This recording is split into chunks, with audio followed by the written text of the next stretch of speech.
নমস্কার বন্ধুরা, কিভাবে পাঙ্গাস মাছ কলা পাতায় আলু কুচি দিয়ে ভাজতে হয় দেখুন। আমার পাঙ্গাস মাছ কেটে ধুয়ে পরিষ্কার করে নিয়েছি।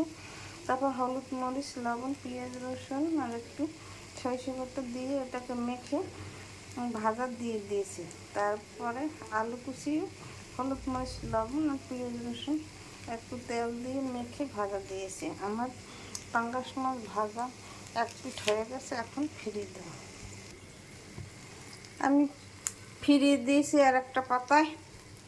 এখন একটু তেল ঘুরিয়ে ঘুরিয়ে দিতে হবে। সরিষার তেল দিলে ভালো হয়। সরিষার তেল দিয়ে পাতায় মাছ ভাজা খেতে খুব সুস্বাদু হয়। একটু পরেই আমি নামিয়ে নেব।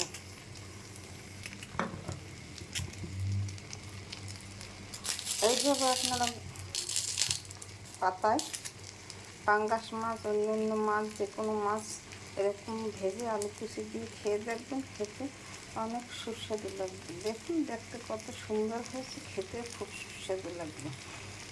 এরকম তৈরি করে খেয়ে দেখবেন, খেতে অনেক সুস্বাদু লাগবে। আমার চ্যানেলটিকে সাবস্ক্রাইব করে লাইক, কমেন্ট, শেয়ার করে পাশে থাকুন। ধন্যবাদ।